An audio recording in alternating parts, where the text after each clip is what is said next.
दोस्तों अक्सर हम शेयर मार्केट में दो चीज़ों पर काफ़ी ज़्यादा ध्यान देते हैं और वो होता है पहला उसका शेयर का प्राइस और दूसरा उसका मार्केट कैप। तो इन चीज़ों पर तो हम फोकस करते हैं, इन चीज़ों पर हम ध्यान तो देते हैं, लेकिन कभी कभी एक काफ़ी रेयर कॉम्बो देखने को मिलता है। वो होता है कि जो मार्केट कैप कंपनी का रहता है उससे ज़्यादा उस कंपनी के पास ऑर्डर बुक का होना। अगर किसी कंपनी का मार्केट कैप से ज़्यादा ऑर्डर बुक अगर है तो वहाँ पर हमें रिसर्च करनी चाहिए, वहाँ पर हमें स्टडी करनी चाहिए, बिकॉज ये काफ़ी रेयर होता है कि कंपनी का जो मार्केट कैप है उससे ज़्यादा अगर किसी कंपनी का ऑर्डर बुक है तो हमारा कर्तव्य बनता है कि उस कंपनी पर डीपली रिसर्च करें। तो दोस्तों ऐसे आज दो कंपनियों के बारे में डिस्कस करेंगे जिनका मार्केट कैप तो कम है लेकिन ऑर्डर बुक काफ़ी स्ट्रांग है। तो वीडियो शुरू करेंगे उससे पहले एक इंपॉर्टेंट डिस्क्लेमर देना चाहेंगे। ये video just for study purpose के लिए, इन्फॉर्मेशन पर्पस के लिए, मेरे तरफ से कोई बाय का, सेल का या होल्ड करने का कॉल नहीं है। सबसे पहली कंपनी को दोस्तों अगर आप लोग देखेंगे तो ये कंपनी टॉप से अच्छे खासे करेक्शन में नजर आएगी। पी काफ़ी रीजनेबल है और मार्केट कैप कंपनी का 4,410 करोड़ का है और इस कंपनी का जो ऑर्डर बुक है ये 19,820 करोड़ का है, यानी कि जो कंपनी का मार्केट कैप है उससे कई गुना इस कंपनी का ऑर्डर बुक है। तो एक चीज़ और आपको ध्यान देना चाहिए कि कंपनी का ऑर्डर बुक स्ट्रांग है तो आपको आंख बंद करके कोई डिसीजन नहीं लेना चाहिए, बिकॉज ऑर्डर बुक कभी कभी कैंसिल भी होते हैं। अगर किसी कंपनी के पास ऑर्डर बुक मजबूत है तो उसे ऑर्डर बुक को एग्जीक्यूट भी करके दिखाना होता है। तो ये चीज़ आपको समझना होगा कि ऑर्डर बुक का मजबूत होने से बहुत फ़ायदा नहीं होता है। हाँ, उस ऑर्डर अगर कंपनी मजबूत है तो उस ऑर्डर को वो एग्जीक्यूट करेगी। अगर एग्जीक्यूट करने में सफल रहती है तो लॉन्ग टर्म में ऐसी कंपनियों को ज़रूर फ़ायदा मिल सकता है जिनका ऑर्डर बुक मजबूत हो। और कंपनी का नेट प्रॉफिट अगर आप देखेंगे तो अगर आप ईयर बाय ईयर नज़र दौड़ाएंगे तो नेट प्रॉफिट में काफ़ी अच्छा खासा ग्रोथ देखने को मिलेगा। लेकिन अगर आप क्वार्टर बाय क्वार्टर इस कंपनी को देखने जाएंगे तो शायद आपको निराशा हाथ लगे, बिकॉज ऐसी कंपनियों का जो बिजनेस होता है वो ईयर बाय ईयर ही जज करना चाहिए। और एक चीज़ जो इस कंपनी में काफ़ी इंटरेस्टिंग है, जिस पर आपको रिसर्च करना चाहिए, जिस पर आपको ध्यान देना चाहिए, वो ये कि कंपनी के पास रिजर्व 3,132 करोड़ का है, जहां इस कंपनी का मार्केट कैप इस कंपनी का 4,400 समथिंग करोड़ का है। वहीं पर इस कंपनी का जो रिजर्व है वो 3,000 करोड़ से ज़्यादा का है। ये बताता है कि कंपनी छोटी है लेकिन कंपनी के पास जो रिजर्व है ये काफ़ी मजबूत है। कर्जा उसके मुकाबले में अगर आप देखेंगे तो काफ़ी कम है। ये बताता है कि कंपनी सॉलिड है। और कंपनी के पास प्रमोटर को देखेंगे तो प्रमोटर जस के तस बने हुए हैं। आप एफआईज को देखोगे तो एफआईज ने अपना पोजीशन थोड़ा सा ही सही लेकिन बढ़ाया है। वहीं पर डीआईज को देखोगे तो डीआईज 15% के आसपास बने हुए हैं, तो कभी थोड़ा सा बढ़ाते हैं और कभी घटाते हैं, तो ये चीज़ ध्यान देना होगा। और आप पब्लिक को देखेंगे तो 25% के आसपास का हिस्सा इस कंपनी में पब्लिक के पास है।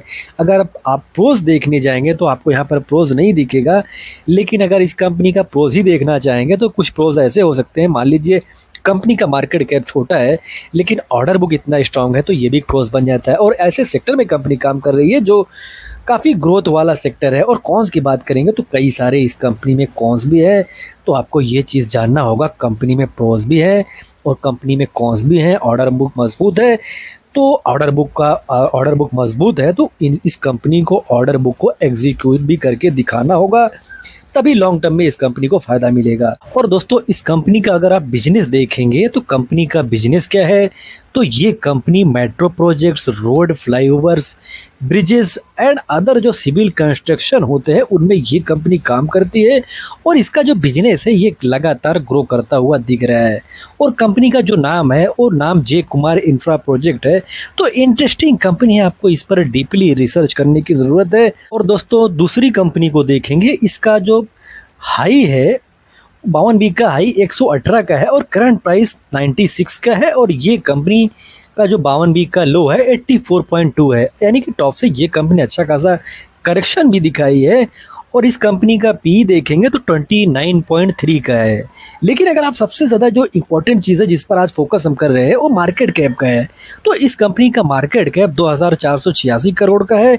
अगर आप लोग देखते हो तो इस कंपनी के पास जो ऑर्डर बुक है वो ऑर्डर 5,120 करोड़ का है, यानी कि इस कंपनी में भी जो ऑर्डर बुक है वो काफ़ी स्ट्रॉन्ग है। मार्केट कैप 2486 करोड़ का है और ऑर्डर बुक 5120 करोड़ का है, और ये बताता है कि कंपनी का ऑर्डर बुक काफ़ी स्ट्रांग है और इस कंपनी का जो रेवेन्यू है उसका जो विजिबिलिटी है वो काफ़ी स्ट्रांग नज़र आता है। तो अगले 2-3 सालों में इसको एग्जीक्यूट करना है। अगर ये भी कंपनी एग्जीक्यूशन करने में सफल होती है तो इससे इस कंपनी का रेवेन्यू में अच्छा खासा ग्रोथ देखने को मिल सकता है। और नेट प्रॉफिट देखेंगे ईयर बाय ईयर इस कंपनी का नेट प्रॉफिट का ग्रोथ तो काफ़ी शानदार ग्रोथ भी देखने को मिलेगा। तो आपको इस कंपनी पर भी डीपली रिसर्च करना चाहिए। इस कंपनी में भी एक और इंटरेस्टिंग जो बात बनती है, और कर्जे के मुकाबले में रिजर्व काफ़ी मजबूत है। और किसी भी कंपनी में खास करके अगर छोटी कंपनी है, छोटी साइज़ की कंपनी हो और कर्जे के मुकाबले में रिजर्व मजबूत हो तो वहाँ पर डीपली रिसर्च करना ही चाहिए। प्रमोटर के पास देखेंगे तो 56% के आसपास का शेयर है।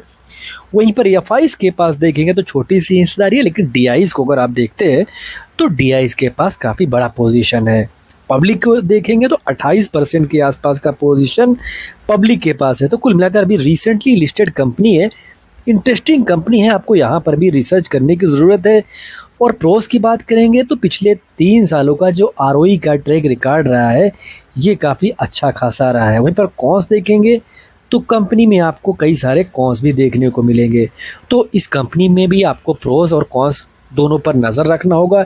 इंटरेस्टिंग कंपनी है, छोटी कंपनी है, ग्रोथ कर रही है, ऑर्डर बुक काफ़ी स्ट्रांग है। अगर एग्जीक्यूशन करने में सफल रहती है तो अच्छा हो सकता है इनके निवेशकों के लिए। लेकिन दोस्तों दोनों कंपनियों में रिस्क भी है, आपको रिस्क को समझना होगा। और हर एक निवेशक का जो रिस्क एपेटाइट होता है वो अलग अलग होता है।